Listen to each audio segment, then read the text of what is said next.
We're all familiar with the concept of jealousy. Horror stories of friends, peers, loved ones who lash out in malicious ways due to insecurities to no fault but their own. We all know the signs, symptoms, warnings of inviting jealous people into our lives and to be swift and merciless when it comes to getting rid of these individuals. But what if you're the jealous one?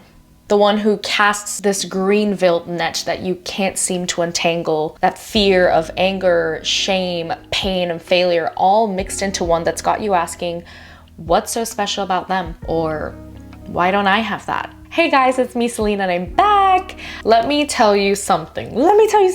I used to struggle with jealousy throughout my childhood and my adolescent years. When someone would have nicer clothes than me, I would feel jealous. And when someone at work got acknowledged, I would feel like a failure and then feel jealous. And it led me to lash out in ways that cost my friendships and my integrity.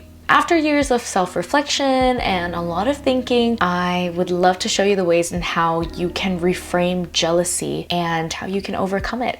Okay, the first step is to stop villainizing jealousy. We've all at some point in our lives experienced jealousy, so this is not an individually exclusive emotion. And as you get older, it will come and go. Maybe instead of feeling jealous, you will feel inadequate instead. Nevertheless, I don't know about you, but growing up, I have always been told that jealousy is an ugly emotion. We should never be jealous. It's horrible what jealousy does to people. And I'm sure you have heard it too. And while I don't discount that, I do feel that jealousy is greeted with a lot of shame, and shame happens to be the lowest frequency of human emotion according to the map of consciousness. Shame is a proponent in a lot of issues: infidelities, obsessive behaviors, substance abuse. The more you greet an emotion with shame, the heavier the resentment, and you will inadvertently inflict it upon yourself and towards other people. In order to overcome jealousy, or any negative emotion for that matter, is to not hastily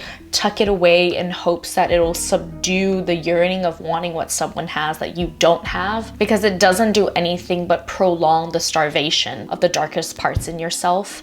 And when it comes to rear its ugly head again, you will be held responsible for whatever actions it acts upon. Remember, your feelings are 1000% valid, but your actions and how you choose to handle it will determine whether you're right or wrong. Please give yourself the grace to feel it, to acknowledge it. Just because it's a negative emotion does not mean it has to be a big deal. It's just an emotion.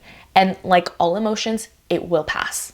A lot of people aren't brave enough to face themselves, because there's nothing more damaging to your ego than when you have to admit that you might be the cause of your own problems. My first experience with jealousy was when I was younger. I was in ballet. One of my friends was selected for a commercial. We'll call her Jane. Jane is getting casted for this amazing commercial. Everybody give her a round of applause, be happy for her. And I was like, oh my God, yay, oh my gosh, yes, I feel so happy for you, Jane. And I remember my teacher turning to me and she said, "Why are you clapping? Why are you so happy for her? This is why you'll never get casted. Because you're not worried about your competition. Never be happy for your competition." And I was so confused. That experience changed my whole perspective, especially when I'm in theater, when I'm in the arts. The way that I was competitive growing up I was horrible. I wasn't very forthcoming. I was very competitive, and I just wasn't a really nice person. The reality is, if you want to be the best version of yourself, who's abundant, someone that everybody walks up to and everybody looks up to, that uplifts people, you have to know yourself. Ask yourself this. When you're jealous of someone, are you jealous of the person, or are you jealous of their accomplishments? Sometimes being jealous of somebody doesn't exactly mean that you want what they have. You could want what their achievements represent, whether that's fame, opportunities, validation, security. And you know, it's okay to want those things, because there's room for everybody. There's room for your success, there's room for their joy, there's room for your pain, there's room for your failures. When another similar situation presents itself, I challenge you to stop yourself from diving into a scarcity mindset once you see someone accomplishing what you've always wanted. There's room for everybody. It's that whole logic with the more you want it, the more you won't have it. It comes to you when you're just, oh, I'm just gonna do this because it feels right, and I'm gonna do it the right way, I'm gonna do it my way, and stick to what's true to me. And whatever will be, will be. That's the mindset that creates growth. That's the mindset that gets you what you want. This third tip is so simple, but I do feel that people forget about it sometimes. This is for the person who feels so jealous that you start to harbor some resentment. Take time away from them. Simple. Send them a text that says, hey, I'm going through some stuff in my life right now and I just need to sort some things out. I would just like some space. Thank you. I'll see you when I see you. Done. That's it. And after that, you have to make the promise to yourself that you dedicate every single time and energy and effort into yourself. You need to give yourself that boundary. Why would you continue to put yourself in that position if you don't feel good? Do you even like yourself when you feel this way? I have personally done this when I felt slightly off about a friend, and within a month I was working 2 jobs. I was putting time back into my education and I was spending time with a lot of people of different personalities that allowed me to challenge my beliefs and explore my ideas. And it's such a rewarding feeling. That feeling, I want to keep it in a jar and just sprinkle it on my toast. It's so fulfilling. Explore your emotions, cultivate and nourish your self-worth. And when you feel strong enough, maybe you can revisit that person. I promise you, if you take that time to really invest in yourself, you will either not feel jealous about that person anymore because you've actually done the work and you know what it takes to get to that point,